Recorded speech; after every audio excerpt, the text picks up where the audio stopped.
Hello दोस्तों, स्वागत है आप सभी का आज के इस नए वीडियो में। दोस्तों, इस वीडियो में हम लोग बात करने वाले हैं क्लास 9 के मैथ का जो चैप्टर है पहला संख्या पद्धति। ठीक है, इसी में जो आपका प्रश्नावली दिया है 1.2 और इससे पहले वाला जो प्रश्नावली है 1.1 उसको हमने ऑलरेडी बता दिया है। ठीक, तो चलिए फटाफट इसको हल करते हैं। जिस इसमें क्वेश्चन नंबर पहला कहता है कि नीचे दिए गए कथन सत्य है या फिर असत्य, कारण के साथ उत्तर दीजिए। ठीक है, सत्य है तो क्यों सत्य है और असत्य है तो क्यों असत्य है, ये चीज़ हमें इसमें बताना है। देखिए, पहला कह रहे हैं कि प्रत्येक अपरिमेय संख्या एक वास्तविक संख्या होती है। ठीक है, अब ये बात सत्य है या फिर असत्य है, तो सबसे पहले ये परमेय अपरमेय और वास्तविक क्या मामला है इसको समझते हैं। जैसे ये मान लीजिए कोई वास्तविक संख्या है। ठीक है, अब ये वास्तविक संख्या बनता कैसे है, तो सम संख्या, विषम संख्या, अभाज्य, भाज्य, परमेय, अपरमेय, ये सब छोटे छोटे संख्या मिल करके, ठीक है, एक बनता है वास्तविक संख्या। तो वास्तविक संख्या ऐसा नहीं कि कहीं पर 5 लिखा है तो आप कह दें कि केवल यही एक वास्तविक संख्या, नहीं, ये सब मिल करके एक बनता है वास्तविक संख्या। ठीक है, तो इन छोटे छोटे संख्याओं के समूह से जो बनता है उसको क्या बोलते हैं, वास्तविक संख्या बोलते हैं। ठीक है, तो वास्तविक संख्या केवल एक ही नहीं होता है। ठीक है, सभी मिल करके बनते हैं, ये बात क्लियर है ना।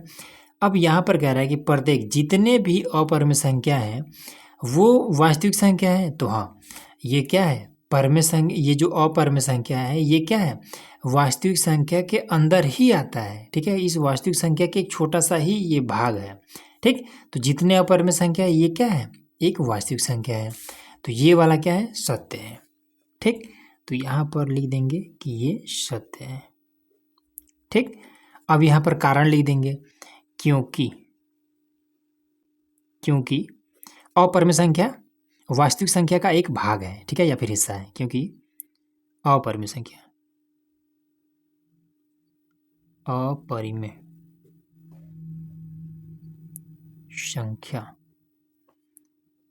वास्तविक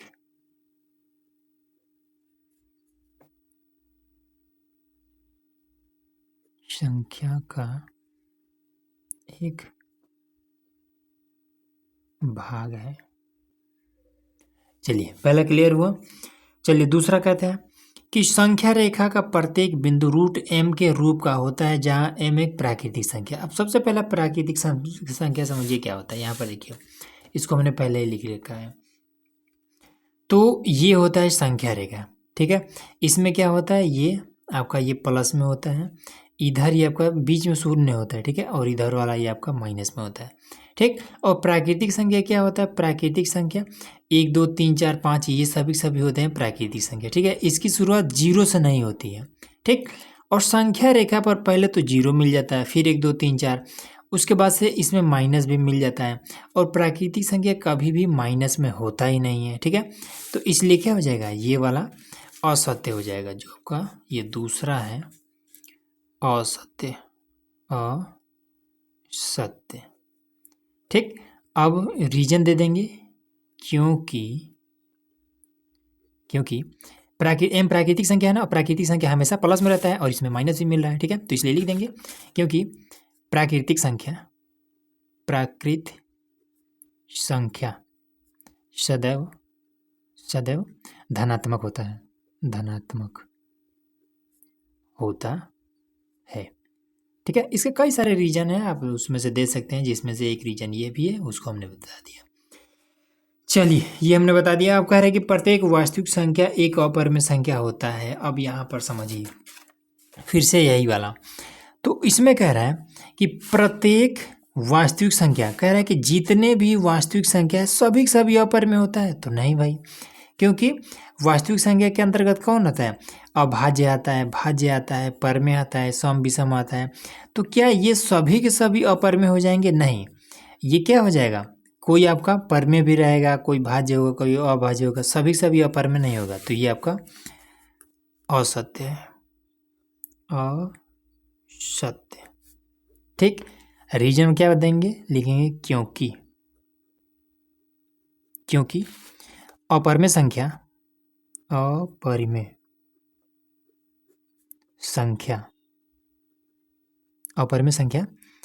वास्तविक संख्या का ही एक छोटा सा हिस्सा है, क्योंकि अपरिमेय संख्या वास्तविक संख्या का ही एक हिस्सा है। बस ये आपका पहला कंप्लीट हो गया। ठीक है, इस तरीके से आपको करना है। चलिए दूसरा देखते। चलिए यहाँ पर हमारा क्वेश्चन नंबर है दूसरा, कह रहा है कि क्या सभी धनात्मक पूर्णांकों के वर्गमूल अपरिमेय होते हैं? यदि नहीं तो एक ऐसा संख्या का वर्गमूल को उदाहरण दीजिए जो एक परिमेय संख्या है।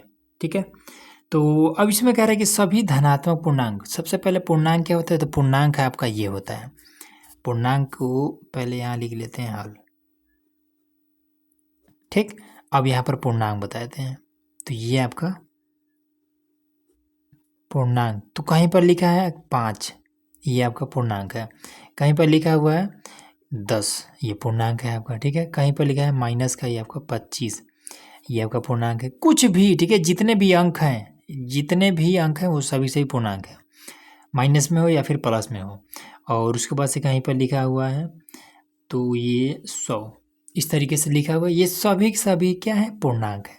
ठीक, अब इसमें बात आती है कि जितने भी धनात्मक पूर्णांक हैं क्या उनका वर्गमूल अपरिमेय होते हैं? यदि नहीं तो एक ऐसा वर्गमूल का उदाहरण दीजिए जो परिमेय होता है। ठीक है, इसमें कहता है कि धनात्मक पूर्णांक, जैसे ये वाला माइनस में है ना, तो ये आपका ऋणात्मक पूर्णांक है। ये प्लस में है तो आपका धनात्मक पूर्णांक है। ये भी आपका धनात्मक है, ये भी आपका धनात्मक पूर्णांक है। तो इसमें ये कह रहा है कि जितने भी आपका ये प्लस में होते हैं संख्या, इन सभी का जो वर्गमूल जब हम निकालेंगे तो वो क्या हो जाएगा? वो एक अपरिमेय नहीं होगा। ये बात हमें इसमें सिद्ध करना है। ठीक है, तो देखिए, तो अब इसमें अगर ये प्लस में हम रूट में 25 ले लें तो ये 5 के रूप में बाहर निकल सकता है। तो ये क्या है? ये आपका एक संख्या है, धनात्मक पूर्णांक है, जिसका वर्गमूल एक परिमेय संख्या है। ठीक, उसी तरीके से और भी ले सकते हैं। कहीं यहाँ पर 36 ले लीजिए, इसको आप 6 के रूप में निकाल सकते हैं।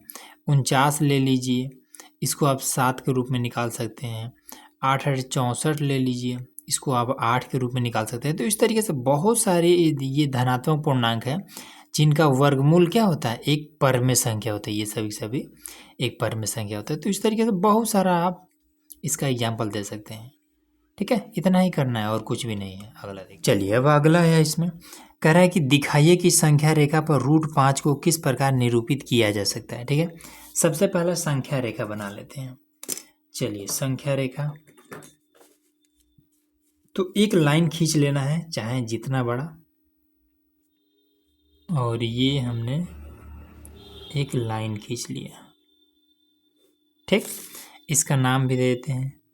ये आपका ए हो जाएगा, ये आपका बी हो जाएगा। ठीक है, अब इसी में कहीं पर एक आपको बिंदु ले लेना है जिसका नाम ओ दे दीजिए, चाहे कुछ भी दे सकते हैं, कोई दिक्कत नहीं। ठीक है, अब इसी बिंदु पर एक आपको लंब खींच देना है। ठीक, तो लंब खींचने के लिए हम क्या करते हैं? चांदे का यूज कर लेते हैं, थोड़ा सा ईजिली हो जाएगा। चलिए ये हमारा कहाँ गया भाई?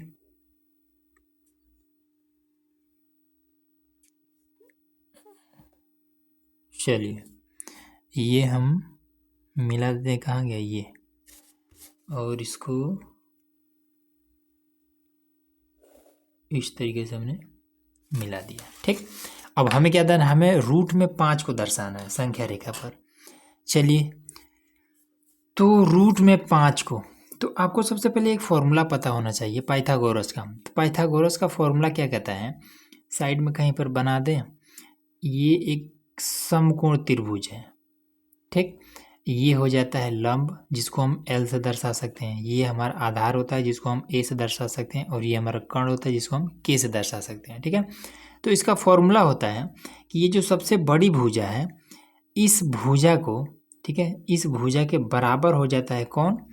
रूट में इस लंब का स्क्वायर, ठीक है, प्लस में इस आधार का स्क्वायर, ये दोनों का स्क्वायर। ठीक है, और रूट लगा करके जब हल करेंगे तो ये कर्ण इसके बराबर हो जाएगा। इसका स्क्वायर जब हम रूट में करके और हल करेंगे तो ये आपका इसके बराबर हो जाएगा। बात क्लियर हुआ ना? तो अब इसमें देखिए, अब हमें क्या दर्शाना? हमें 5 का दर्शाना है। तो देखिए कैसे करेंगे, तो 2 का स्क्वायर कर देंगे तो कितना हो जाएगा? 4 हो जाएगा। ठीक है, प्लस में 1 का स्क्वायर कर देंगे तो 1 ही रह जाएगा, तो 2 दूना 4 और 1 5, तो ये हो जाएगा कितना, 2 दूना 4 और 1 का स्क्वायर 1, तो यहाँ पर 1 रह जाएगा, तो कर्ण बराबर में कितना हो जाएगा, रूट का 5 आ जाएगा। ठीक है, तो इसमें हमें क्या चीज़ मिला, लंब हमें 2 लेना है, आधार हमें 1 लेना है। ठीक है, तो अब अगर आप इसमें क्या करते हैं कि इसमें अगर सेमी में लेंगे तो बड़ा छोटा हो जाएगा। ठीक है, तो ये आप क्या करिए कि इंच में ले लीजिए। ठीक है, तो इंच आपका थोड़ा सा हाँ ठीक रहेगा। तो इंच में लंब हमें कितना लेना है, 2 लेना है, तो देखिए इंच में ले लेते हैं, तो ये हो जाएगा इंच में यहाँ तक पहुँचेगा। ठीक, और आधार हमें 1 लेना है, तो देखिए 1 ले लेते हैं, तो इंच में ये आपका आ जाएगा यहाँ पर। ठीक, और सिंपल इसको मिला दीजिए और ये इसको मिला देना है। ठीक, अब इस बिंदु का भी कुछ नाम देते हैं, तो ओ ये है तो इसका नाम P दे दीजिए, इसका नाम Q दे दीजिए।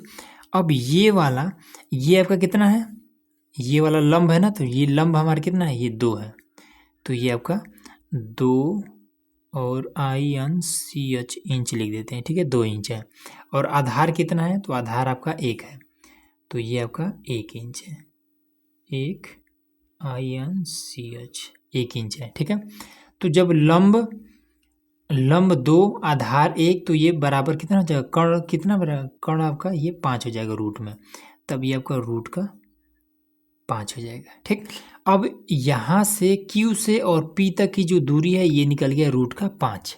ठीक, अब हमें क्या करना है, यही वाली दूरी हम क्या करेंगे, ये जो संख्या रेखा है इसी संख्या रेखा पर हमें दर्शा देना है। ठीक, तो अब ये वाली दूरी हम इस पर कैसे बैठाएंगे, तो सिंपल देखिए, सबसे पहले इस लाइन को थोड़ा और बढ़ा लेते हैं, क्योंकि हमने इंच में ले लिया है ना, तो थोड़ा ये छोटा पड़ गया है, इधर ये बढ़ा लेते हैं, देखते हैं, और इस ए को हम क्या करते हैं, यहाँ पर दर्शा देते हैं। ठीक, अब चलिए, अब इस वाले यहाँ से यहाँ इस दूरी को हमें इस लाइन पर, ये है हमारा संख्या रेखा, इस लाइन पर हमें उतारना है। तो देखिए कैसे उतारेंगे, सिंपल आपको प्रकार ले लेना है, और एक यहाँ पे रखना है नोक, और दूसरा आपको यहाँ पे रख देना है। ठीक है, यहाँ पर, और आप इधर भी कर सकते हैं, तो इधर करेंगे तो देखिए ये लाइन से आउट ऑफ लाइन हो जाएगा। ठीक है, तो इधर कर देते हैं, ये आपका इधर कर देते हैं, आ गया ना।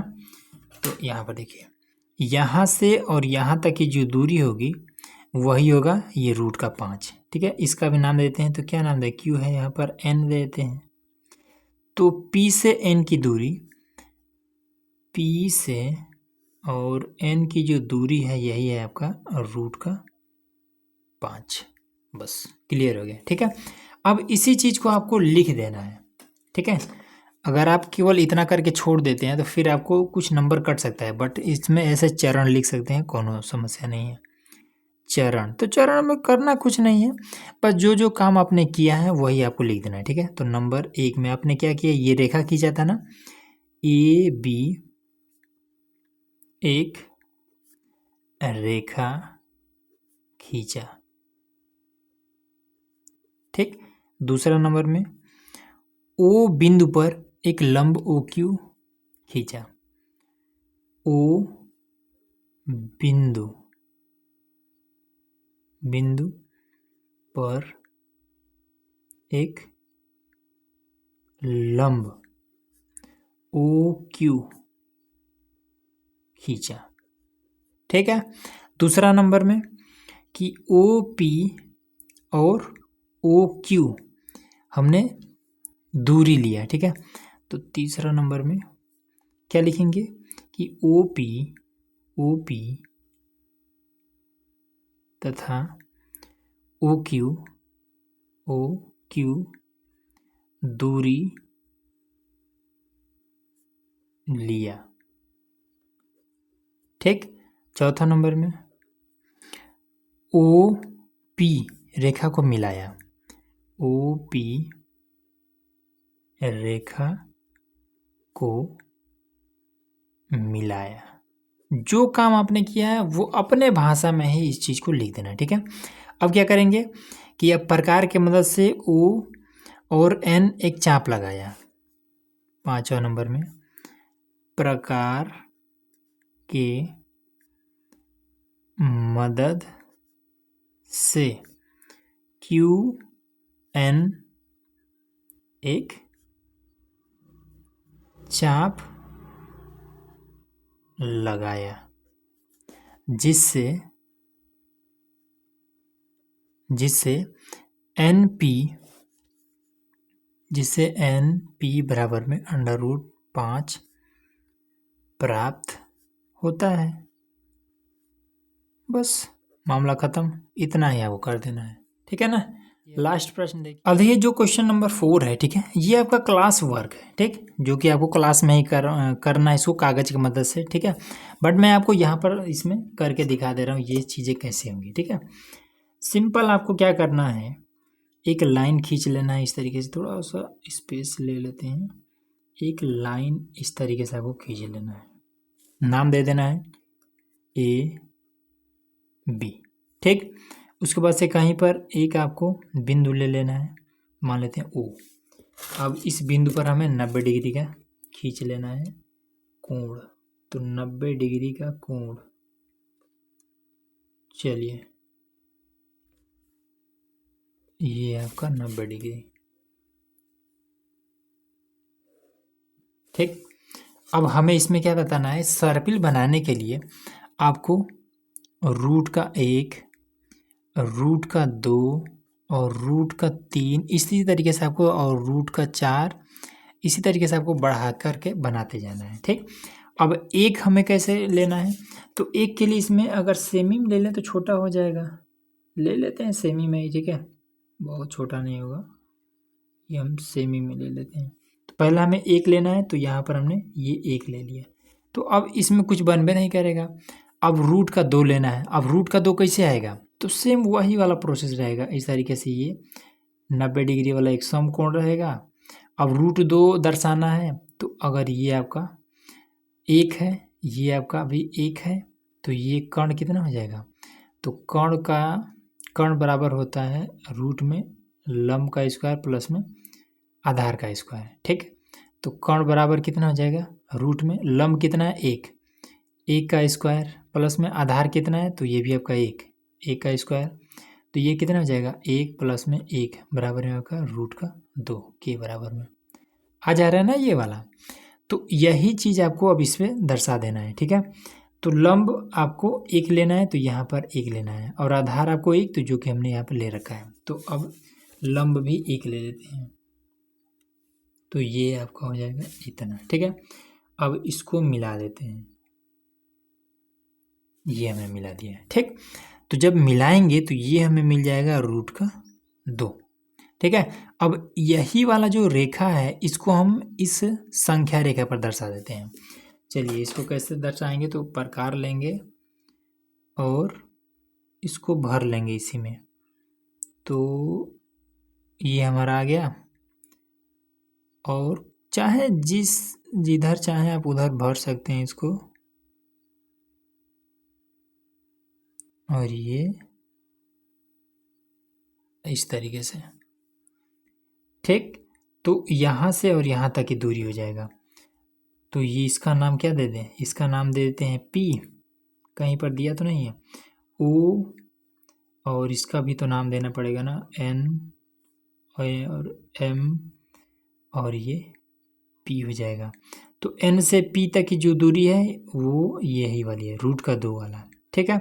अब हमें √3 दर्शाना है, तो √3 कैसे हो जाएगा, तो √3 दर्शाने के लिए के बराबर में कितना करना पड़ेगा, √3 के लिए, तो √2 का स्क्वायर करेंगे प्लस में 1 का स्क्वायर करेंगे, तो ये कितना हो जाएगा, तो इस 2 की वजह से रूट खत्म हो जाएगा, तो 2, 1 का स्क्वायर हो जाएगा 1, मतलब कि आपका √3 आ जाएगा। तो हमें चाहिए एक, हमें जैसे के बराबर में कितना होता है, आधार का स्क्वायर प्लस में लंब का स्क्वायर, और ये रूट में यही होता है ना। तो देखिए आधार और लंब जब बीच में प्लस हो तो इधर उधर हो सकता है, कोई दिक्कत नहीं है। तो आधार हमें √2 लेना चाहिए, तो √2 हमने यहाँ पर ले लिया है। लंब हमें 1 लेना है, तो लंब, अब इस पर लंब खींच लेते हैं, तो देखिए इस तरीके से ये आपको लंब खींच लेना है, इस पर 90 डिग्री का ऐसे खींच लेना है, तो ये इस तरीके से आपको लिख देना। तो यहाँ पर ये हमने कर दिया, ठीक है। तो चलिए अब इसमें 1 सेमी ले लेते हैं, ठीक है। अगर इंच में लिया तो ठीक हो, तो क्योंकि थोड़ा काफ़ी छोटा हो जा रहा है ये। चलिए यहाँ पर 1 इंच में, अब इसको 1 सेमी में सॉरी, और इसको अब मिला देते हैं। तो ये मिल गया। तो ये हमारा कितना आ गया, रूट का 3 आ गया, ठीक है। अब इस चीज़ को इसी रेखा पर लाना है। तो देखिए सिंपल, आपको प्रकार उठाइए और यहाँ पे रखिए और इसको भर लीजिए ये, ठीक है। और इसको इस तरीके से ला दीजिए, यहाँ पर आ गया ना। तो बस यही आपका हो गया, यहाँ से और यहाँ तक की दूरी। अब इसी तरीके से रूट के 4 को भी लाना है, ठीक है। रूट के 4 को, तो रूट 4 के लिए आपको क्या चाहिए, आपको कहाँ पर बता दें, यहीं पर। ये रफ काम है, ठीक है। रफ में कहीं पर कीजिएगा और भी बेहतर रहेगा, साफ सुथरा रहेगा। तो ये रूट में 2, रूट में 3 कर लीजिए। रूट में 3 का स्क्वायर प्लस में 1 का स्क्वायर। तो इसकी वजह से ये ख़त्म हो जाएगा, तो बचेगा 3, 1 का स्क्वायर 1। तो ये आपका हो जाएगा रूट में 4, ठीक है। ये आपका 2 के रूप में निकल जाएगा के बराबर में। चलिए इसमें करते हैं। अब इसमें 90 डिग्री का यहाँ पर ले लेते हैं। तो यहाँ पर 90 डिग्री का यहाँ पर, और ये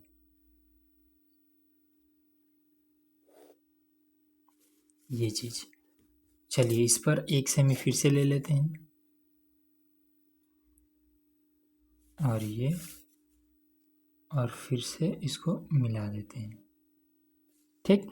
तो ये वाला जो लाइन मिला यही आपका रूट का 4 मिला है, ठीक है। इसी तरीके से आपको एकदम साफ सुथरा से ऐसे बना देना, बस यही आपका सर्किल हो जाएगा। बस इतना ही करना है, ठीक है। तो उम्मीद है कि आपको ये पूरी प्रश्नावली इजीली समझ में आ गया होगा। तो चलिए मिलते हैं नेक्स्ट वीडियो में, जिसमें हम लोग अगला प्रश्नावली हल करने वाले हैं। तो उसके लिए चैनल को सब्सक्राइब करके रखिएगा।